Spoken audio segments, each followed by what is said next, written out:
Olá a todos. Eu fui contemplado com um projeto de pesquisa na área de História e o projeto tem como título A Militância Liberal e a Contra-Revolução em Portugal. Os presos políticos do reinado de Dom Miguel, Portugal, 1828 a 1834. Já explico esse título. A militância liberal ela buscava fazer um contraponto ao domínio miguelista, que tomou conta de Portugal, onde houve um golpe, de Miguel para tomar o reino, e o período de duração deste reinado foi de 1828 a 1834. Foi a duração deste reinado. Eu agradeço já de saída a Universidade Federal de Ouro Preto, que é onde eu estudo e onde está lotado o departamento de História, onde eu fui contemplado pela bolsa e fui orientado pela professora doutora Andréa Lisli. Agradeço também ao CNPq, que foi a instituição que deu o fomento, a parte financeira para poder executar o projeto durante um ano. Agradeço ao CNPq. E o material utilizado, o objeto, a nossa fonte, são os arquivos, os processos crime acionados pelas autoridades miguelistas, Esses registros são guardados no Arquivo Nacional da Torre do Tombo. E esses processos que nós analisamos, o objetivo dessa análise foi tentar compreender quais eram os motivos que levaram essas pessoas a serem presas, A motivação principal que nós conseguimos identificar foi uma motivação política, por isso o tema da pesquisa são presos políticos, mas também a gente identificou classes, ocupações dessas pessoas e até nacionalidades, Ainda para a época, uma coisa meio imprecisa, mas já informação que era a ideia dos estados nacionais. Então, diante de todo esse material, a gente conseguiu fazer uma análise, A metodologia utilizada foi justamente pegar esses processos crime que foram acionados pelas autoridades e analisar, e tabular eles e conseguir fazer aí, montar qual era o perfil desses presos políticos, A gente conseguiu identificar uma difusão de classes sociais, uma difusão nas ocupações dos ofícios desses presos, e o ponto que unia, o ponto de união entre eles era proteger a Constituição, que eles consideravam base para poder ter um Portugal livre, onde todos os direitos fossem respeitados, sem a imposição de nenhum monarca, sem a imposição do rei, no caso aí de Miguel. E aí, nos documentos, a gente vai encontrar o termo corcundas, Então, esses liberais, essas pessoas que lutaram, eles enfrentavam os corcundas, que eles chamavam corcundas, por quê? Corcundas porque eram os grupos, que estavam curvados aos ideais da proposta miguelista, da proposta autoritária de Dom Miguel. E eles identificavam como corcundas, aquelas pessoas que se curvavam ao desejo do monarca, como o próprio trono, os servos ali, os súditos do rei, a alta hierarquia militar e eclesiástica. Então, essa tríade da alta sociedade do reino formava os corcundas, os que protegiam e faziam de tudo para que o projeto miguelista desse seguimento. Um segmento de um projeto absolutista, E aí, diante de todos os processos, a gente vai encontrar muitas coisas semelhantes, né? Motivações semelhantes para as prisões, mas o que chama a atenção de todos eles é um processo em específico que foi feito contra Antônio José de Miranda e Casemiro José, por troca de cartas correspondências, né? Eles foram acusados aí por troca de cartas insidiosas, né? Cartas que tentavam causar aí algum levante contra o projeto de Dom Miguel, a falsificação de passaporte e o envio desse material sedioso em embarcações do próprio reino, embarcações de domínio português. E aí a gente vai perceber que nesse caso do Antônio José e do José de Miranda e do Casimiro, eles vão ser interrogados, né? E o Antônio José de Miranda, que era morador da Rua Augusta de Lisboa, na cidade de Lisboa, ele tem o seu passaporte com permissão apenas para circular em Lisboa. Só que o que acontece é que ele é encontrado, na verdade, na cidade de Vila das Caldas da Rainha. Essa cidade era conhecida por ter fontes termais consideradas curativas, né? Então as pessoas se deslocavam até lá para poder tratar de suas enfermidades naquelas águas. Então se acreditava nisso.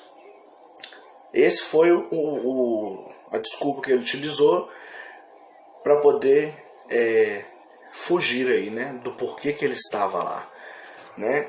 E aí o caso dele é bastante interessante, né? É um processo longo, com vários desdobramentos aí, né? E o interessante é que também durante a pesquisa a gente encontrou o seguinte, fazendo uma metodologia e criando tabelas, né? Tabelando as ocupações e os tipos de crime, a gente vai perceber o seguinte, embora a autarquia estivesse protegendo, né, a maioria da autarquia estivesse protegendo o rei, né, o projeto da monarquia, havia também pessoas dessa quase alta hierarquia aí participando também dos projetos contra esse reino, né? Então nós vamos encontrar aqui pessoas que eram coronéis, tenentes, major, capitão, coronel, governador, padre, prior, por exemplo, boticário, fazendeiros, bacharel, advogado, e outras tantas. Essas outras tantas a gente considera aqui como ofícios mecânicos, né? Então, assim, a variabilidade de ofícios, de pessoas que se entregaram a essa causa liberal, a essa causa antimiguelista, mostra que ela se entranhou na sociedade portuguesa. Os crimes eram dos mais variados, desde uma incitação liberal numa rua, ou falar mal do monarca, até participar de procissões maçônicas, né? Era considerado crime, e também pessoas que insultavam, né, Dom Miguel na rua, nas praças. Essas pessoas eram consideradas insidiosas e eram presas muitas vezes. Vou citar apenas aqui um trecho de uma cantiga que duas meretrizes, né, foram consideradas meretrizes, foram presas e logo soltas, porque não se considerou que houve prova consistente contra elas. E a cantiga, elas estavam andando pela rua cantando o seguinte, aspas para elas: para matar a fome, uma cantiga se inventou. Quanto mais a fome aperta, mais se canta, o rei chegou. É um deboche contra o rei, é um deboche contra a situação que se encontrava o reino, né, de Portugal diante da monarquia ali de Dom Miguel. Ficou também evidente nessa pesquisa a importância das navegações ainda aí, porque Portugal, por mais que já estivesse avançado nas navegações, no século XIX o mar ainda era preponderante para poder dar a Portugal esses caminhos para poder se deslocar pelo mundo afora, né? E aí, No mar também a gente vai ter batalhas travadas entre as embarcações, muitas eram tomadas, né? Os antimiguelistas conseguiam tomar embarcações que eram enviadas por Dom Miguel, pelas tropas de Dom Miguel. Então no mar também houve muita confusão, muita situação aí de conflito, muita situação conflituosa, né? Então assim, eu considero interessante, importante essa pesquisa, porque ela identifica justamente nesse processo de formação de identidades nacionais pessoas que não eram portuguesas. Então é um ponto para a gente, a chave para a gente pensar aí talvez esse processo de transformação e de aquisição de uma ideia de nacionalidade que ainda estava se formando. E o projeto ele mostra, né, a pesquisa mostrou, deixou isso para a gente bastante claro, né? Então, como consideração final, diante de tudo isso, o material é extenso, né? Fiz aqui um apanhado. O Portugal ele esteve no centro de disputa por vários motivos. Ou foi partícipe, né, de situações polêmicas desde o deslocamento lá no século XVI do eixo econômico mediterrâneo para o Atlântico. Daí em diante, ele se viu membro da mais alta importância no que diz respeito à circulação de pessoas, ideias, matérias-primas, tesouros, novas descobertas, novos modelos de pensamento e tudo aquilo que a sociedade do velho mundo ajudou a fundamentar em bases sólidas. A ideia do utilitarismo português, sua necessidade incontrolável, né, de retirar tudo que puder de valor de onde fizessem expedições, levou a nação, ainda em formação, tanto no seu conceito quanto no seu tamanho e compreensão de sua dimensão, a problemas internos dos mais profundos em termos sociais. Enquanto o trono português era palco de disputa no século XIX, em especial no caso de Dom Miguel, que nós tratamos, havia nos mares as batalhas, né, reais, corporais, sobre a ideologia que predominaria em terras portuguesas, né? Então, casos complexos de se pensar, né? Mas nunca desinteressantes.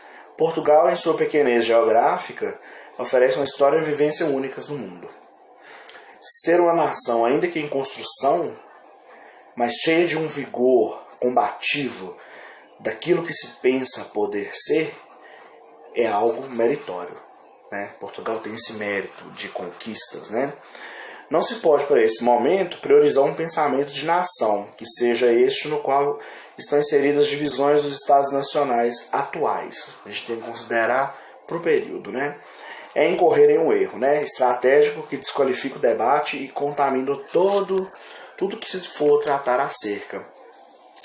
E aí também na pesquisa a gente encontra, e aqui eu trago nas considerações finais também, a gente encontra pensamentos que estão circulando não só em Portugal, interno, mas em toda a rede, né, da Europa e também no Brasil, porque aquele caso aqui ao qual eu me referi do Antônio José, ele é uma pessoa que envia cartas para o Brasil, segundo ele, para seus familiares, mas ele também envia para outras pessoas, explicando a real situação de Portugal. Então, esse trabalho possibilitou a gente compreender que ainda estava por se definir o que é nacionalidade, o que é identidade nacional, e que o processo interno e externo, mas principalmente o processo interno de lutas, né, que foram causadas, que se erigiram devido à tomada do poder por Dom Miguel, deixaram claro também que ainda era uma sociedade em formação, por mais que tivesse seu rei, seu reino, suas cidades, suas vilas já bem distribuídas, ainda não havia aquela definição geográfica muito bem estabelecida, aquela ideia de identidade nacional também muito bem estabelecida. Então, dentro disso, nós vamos encontrar também pessoas que são presos políticos, né, de outras nacionalidades, incluindo aí brasileiros. Então, a ideia da pesquisa basicamente é essa. Ela já vem na esteira de pesquisas anteriores que já tratavam sobre o tema em outros âmbitos e chegou neste momento para essa temática. Então, Eu acredito que ela continua, né? Ela continua dando seu segmento e foi até aqui onde eu consegui estabelecer a pesquisa.